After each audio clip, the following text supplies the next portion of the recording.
The girl. Ramona poured grain into the hollow stone as Shania, with a graceful swaying motion, pounded a worn pestle within a cloud of rising dust. They worked together as one, and only when the younger woman stepped back and pushed her burnished hair from her perspiring face did they move into the shade for a brief rest.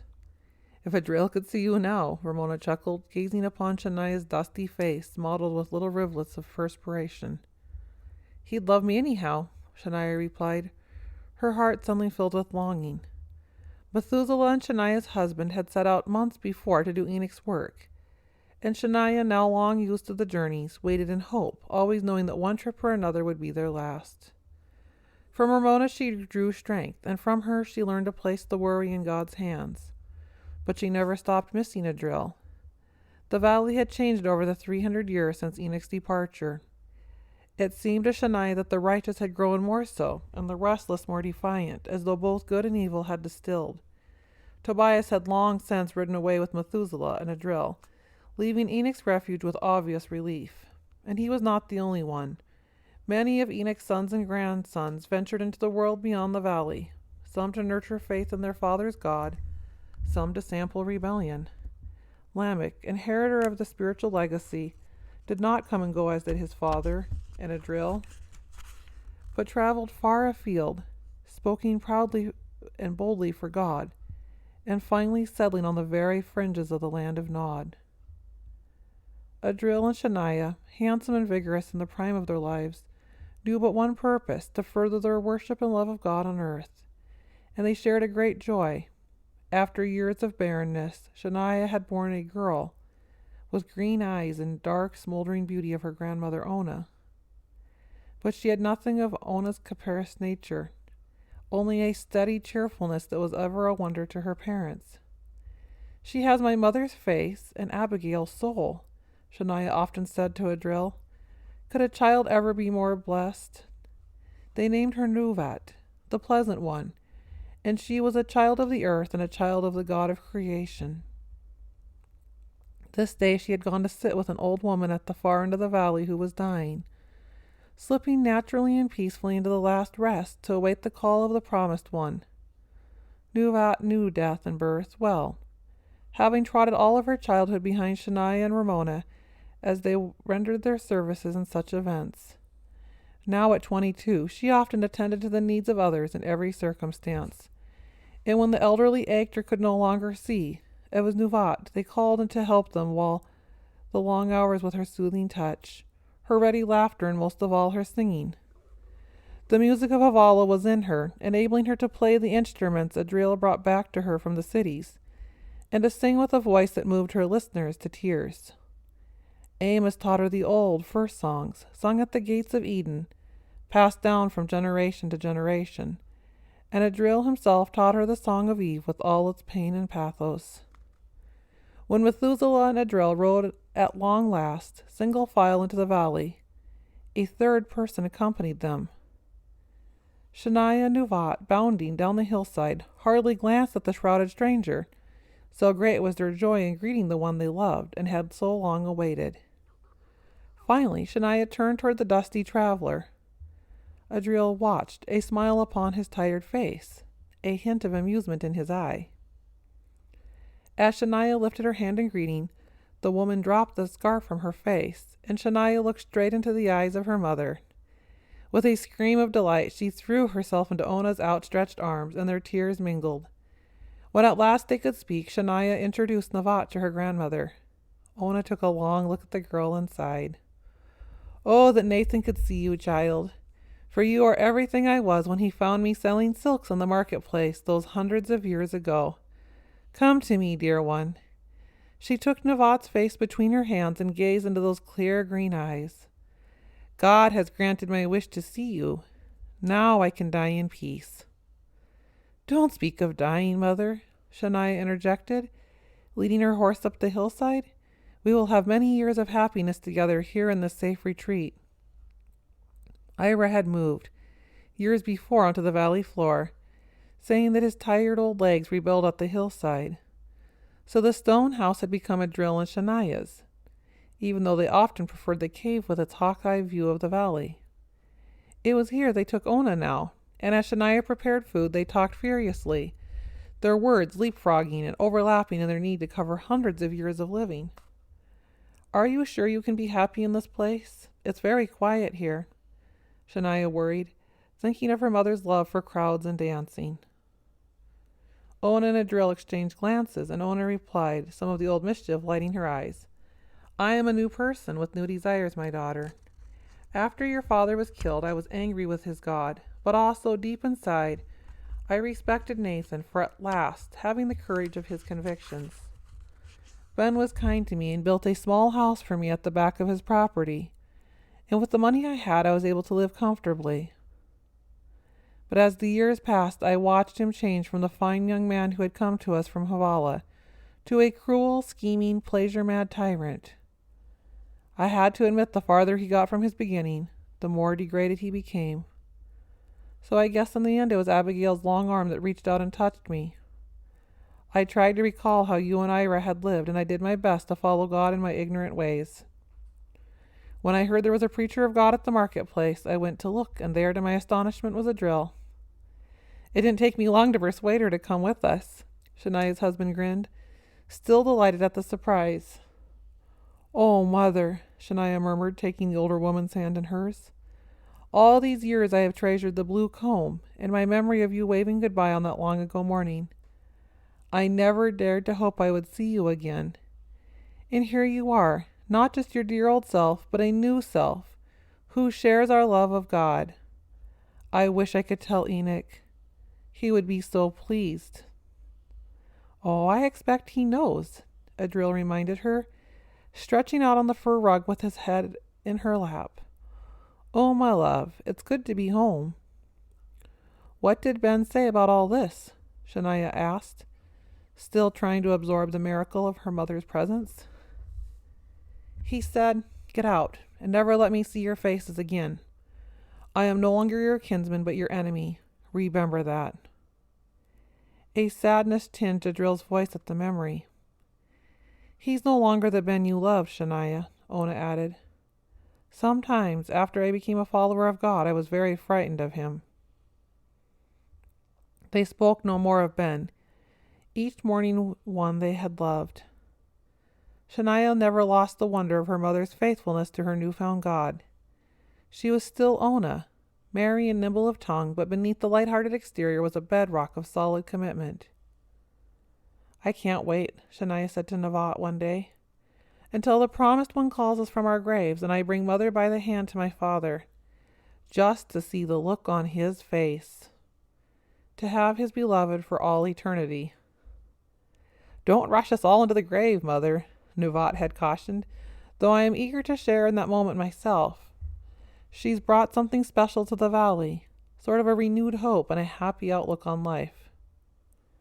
She's always been special. Shania shaded her eyes and gazed along the valley toward the north. There, a lone rider picked his way among the cliffs. Run to the sheep pasture and tell your father a stranger approaches from the north. Shania was already scrambling down the hillside toward Methuselah's dwelling so fast the small rocks and pebbles rattled about her leather sandals. By the time the visitor had entered the valley, Adril and Methuselah stood resolutely in his path, backed by most of the valley residents. Peace, he hailed them. I am Noah, son of Lamech, grandson of Methuselah. With a glad cry, Methuselah, his wife, Joan, and Ramona rushed to embrace him, a grandson unseen since childhood. What brings you, son? Methuselah asked, walking beside the horse, beaming with pleasure. Father sent me to determine the welfare of our kinsmen here in the valley. And for other reasons, he informed them, grinning boyishly, though well into manhood. The arrival of a guest excited the valley, and the women prepared a special meal for the evening. Before they ate, they all bowed about the outdoor tables, and Methuselah prayed to the God of heaven, thanking him for Noah's safe arrival, and inviting his presence into their celebration. As dusk fell over the soft summer night, the people lit oil-filled pots, and with stars above their heads they welcomed Noah, great-grandson of Enoch, with singing and fellowship. When the older ones began to tire, Ramona called to Nevat at the table some distance away. "Sing us a song, child, for the journey home." So with her father's flute as a soft accompaniment, Nevat stood on one of the tables and sang an ancient tune of praise which old Amos had taught her as a child. It was a triumphant song, full of courage and hope in the promised one, and as the valley dwellers followed various pathways homeward, the clear, lilting voice unfurled over the velvet night like the banner of God. Noah turned to glance back now, and then drew his breath at the beauty of the slim, dark-haired girl amongst the flickering pots. Lamech's son settled into the valley routine with no apparent urgency to leave. He traveled once with a drill and his grandfather to preach in the cities, and they missed him in the valley. Although easy to know and quick to sense another's need, he was not a jovial man. Noah had a quietness about him that some found restful, others intriguing, a few annoying and all sobering. Once Nevat, carrying grain to the sheep pasture, chanced upon him guarding the flock. Before he sensed her presence, she had opportunity to observe his strong, angular face beneath its shock of unruly black hair. A most unusual man, she had thought. Becoming aware of her, he turned and smiled, that quick, dazzling smile that so fleetingly lit his sober face. "I feel rather useless sitting here in the sunshine all day, waiting for a wolf to creep up on the sheep," he confessed shyly. "He's not comfortable with women," Nevat concluded, "especially a young woman all alone in a flowered meadow." "Well, it's a pleasant way to spend the day, so don't waste it by feeling guilty," she advised, pouring the grain into the long, hollow trough, fending off the crowding sheep with one knee. "What would you do if you were home?" "We work with leather, making sandals and tunics and many other items. My father learned the trade here, as a boy from our grandmother Ramona. As often as possible we travel from one city to another with the message of the promised one, as does your father. We sell the leather goods and it provides us entrance into the city, as they value our product and thus will put up with our preaching."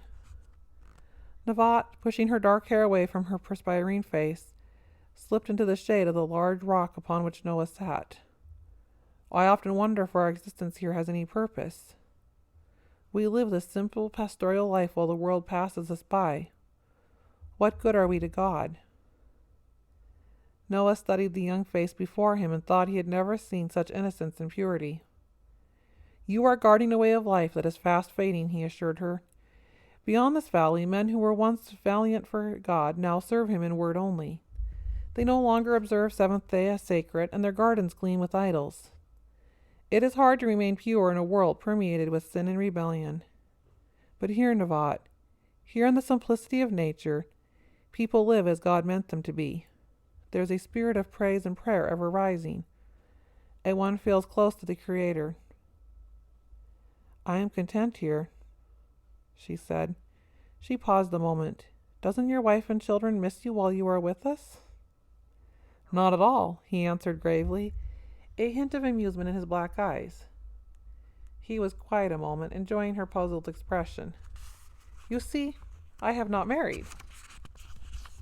It was Nevat's turn to be shy. Suddenly she felt very young and unsure before this man who had seen the world, and yet graced her valley briefly with his presence. Dropping her gaze, she felt the color flooding her cheeks and had no idea what was happening. Noah continued calmly, "Though I have looked about a bit, I have never found a woman who was really God's person. At least not one who pleased me. I prefer loneliness rather than compromise. So here I am, more than 300 years old and alone in this world. I am rather used to it by now, but my father insisted I come here to search for a true woman of God." "Well, it was a poor idea," Nevat said frankly. "There are only a handful of young women here, and none your age." "So I have found," he admitted humbly. It was not her nature to be rude, and Nevat could not imagine why she had spoken so sharply. "I must be going," she called over her shoulder, as she gathered her empty grain sacks and headed toward home. "I shall feel useless again if you leave," he answered good-naturedly, but she did not turn or look back. Nor, strangely enough, did she speak of the conversation with her parents at the evening meal. She made it a point to avoid Noah after that, and she wished she had never discovered he had no wife. What did it matter? How did it change anything? He was an honorable man, and she only a child in his sight, no doubt. But nevertheless, she kept out of his way. A few weeks later, Methuselah climbed the hillside to the cave in the late afternoon. Behind him, Joni and Ramona came bearing bowls of steaming food and baked delicacies. "We would have you break bread with us, Adriel," Methuselah announced. "We have an important matter to discuss." Soon Ira and Ona also came up the steep bank, and Shania realized the matter of discussion need indeed be a grave one. Adriel's face was impassive, and she found no answer there. They shared the food, speaking of trivial matters, but the atmosphere was subdued. Finally, Ona, caring little for tradition, spoke up. "How long must we wait to hear your message, Methuselah? These fine foods are wasted in the tension of the moment, and I, for one, would like to enjoy them." Nevat smothered a smile. Leave it to her grandmother to break through the aura of reserve that surrounded the patriarch. Methuselah glanced uneasily at his wife. Nevat had never seen him less than confident before, and her curiosity grew. Finally, he turned to Ramona. "You are better at things like this, my mother. Will you? He faltered uncomfortably. Smiling, Ramona shook her head in maternal amusement at her tall, weathered son. But Nevat noted that she did not seem totally at ease. "My dear ones," she looked about at the little group eating grapes and spitting seeds over the lip of the cliff. "What we have come to request tonight is not being handled in the custom of our ancestors, but it is an unusual situation. Our grandson Noah, whom you all know, did not come to the valley simply to herd sheep and visit relatives. He seeks a mate who is pure before God." "Has he chosen someone?" Nevat thought, her mind racing wildly over the few eligible young women of the valley. She had seen him with none of them, but then she had also been avoiding Noah. 2 days ago, Ramona continued, he told us he had found the woman who made all the years of waiting worthwhile. Shania saw the color drain from Adriel's face. To her utter astonishment, he said it was Nevat. Ramona looked at Shania, her beloved friend of many years, hoping she would understand. No one said a word for several moments, and Nevat felt her heart pounding in her chest. She wondered if the rest could hear it. Adriel spoke at last, his voice firm. "We are honored, but she is far too young, my friends, to leave the valley." Nevat sat with downcast eyes, feeling somehow bereft of her father's finality. He was right, of course, so why was she experiencing a dull disappointment? "I will accept your decision, of course, my husband, but I would remind you of a day long ago when I joined you in this valley, and my father refused his permission. My mother intervened." Shania glanced at Ona and smiled. "I have always been grateful for her understanding, and I have never regretted my decision. Maybe now we need to ask Nevat how she feels about the matter." With all eyes upon her, the young woman struggled for composure. She felt herself bombarded with emotions. Fear, confusion, amazement, something else. A small flame of joy which she tried unsuccessfully to squelch. "I cannot say so suddenly."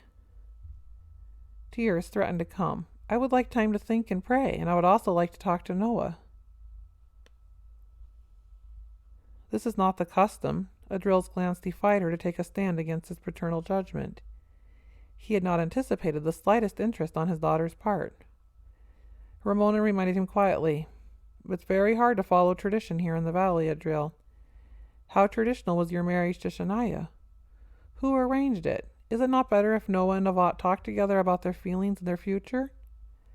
Perhaps they will decide it is not a practical union after all." Practical, Nevat thought, laughing nervously to herself. Whatever she felt for Noah had nothing to do with being practical. It felt free and beautiful like a butterfly, and is hard to capture. Although it was so ethereal that her mind could not get a hold of it, her heart had known, she admitted ruefully, since that day in the sheep pasture. When Noah climbed the next afternoon up to the cave, Shania busied herself with her clay, and suggested that Noah and Nevat go through the tunnel to the place of prayer for privacy.